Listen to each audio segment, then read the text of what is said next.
Assalamualaikum warahmatullahi wabarakatuh. Kami dari kelompok 2 ingin mempresentasikan hasil diskusi kami mengenai alat peraga yang akan kami buat. Perkenalkan, saya M. Bayu Haji. Saya Audia Prianti. Saya Lutfiar Setiani. Saya Amelia Arbadila. Selamat menonton, dadah.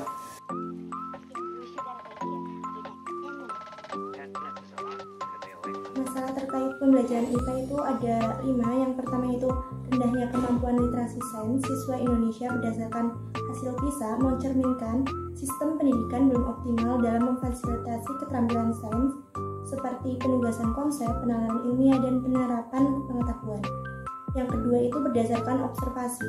Guru cenderung menggunakan metode ceramah dan hanya mengandalkan media teks seperti buku dan papan tulis.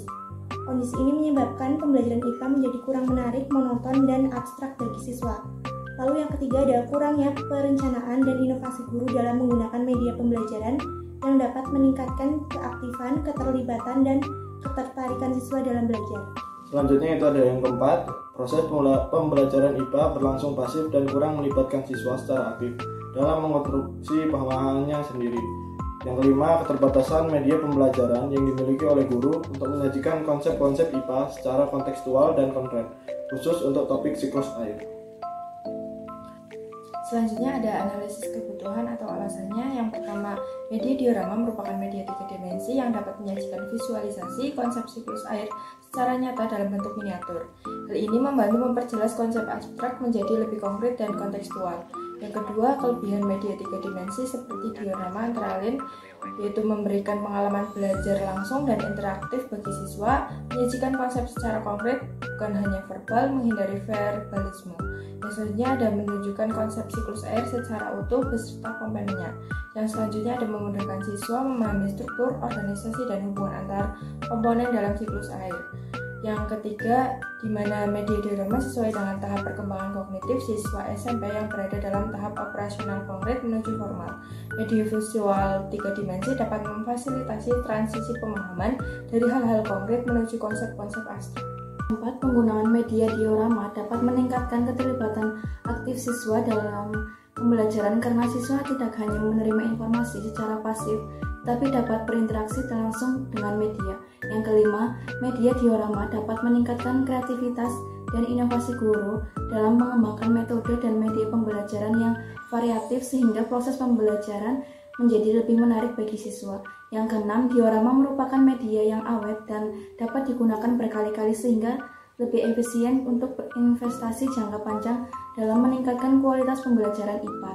Dengan demikian, pengembangan media pembelajaran diorama siklus air menjadi solusi yang tepat untuk mengatasi permasalahan pembelajaran IPA di tingkat SMP yang bersifat abstrak, pasif, dan menarik. Media ini dapat memfasilitasi pembelajaran IPA menjadi lebih konkret, kontekstual, interaktif, dan melibatkan siswa secara aktif sehingga pemahaman konsep dapat lebih optimal. Solusinya yaitu pengembangan media pembelajaran diorama siklus air sebagai salah satu media visual dalam pembelajaran IPA di SMP. Dengan menggunakan alat dan bahan yaitu triplek dan kayu, serta styrofoam, mika, kapas, botol aqua, miniatur tanaman, cat, dan alat pertukangan.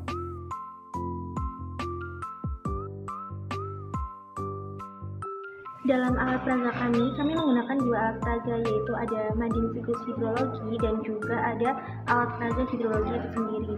Di dalam mading dan alat peraga hidrologi itu terdapat beberapa siklus sebelum hujan, yaitu ada 5 siklus. Yang pertama itu mengenai siklus evaporasi atau penguapan seluruh air.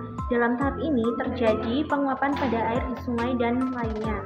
Lalu yang kedua itu ada kondensasi, yaitu mengubah gas menjadi air kembali hingga menjadi partikel es. Yang ketiga ada presipitasi, yaitu proses pendinginan dan adanya penambahan uap air. Kemudian selanjutnya yang keempat ada proses runoff, hasil dari air hujan yang turun dari langit atau atmosfer dengan volume yang berlimpah lalu bergerak dari permukaan tinggi ke permukaan yang lebih rendah melalui berbagai macam jalur seperti air, got, sungai maupun danau atau membuat siklus runoff. Yang kelima, siklus infiltrasi. Dalam proses siklus hujan terdapat perbedaan sumber yang menyebutkan bahwa proses terakhir siklus hujan, ada di siklus runoff, dan ada juga yang menyebutkan hingga siklus infiltrasi ini. Berikut penjelasan mengenai alat peraga yang akan kami buat, yaitu mengenai siklus hidrologi.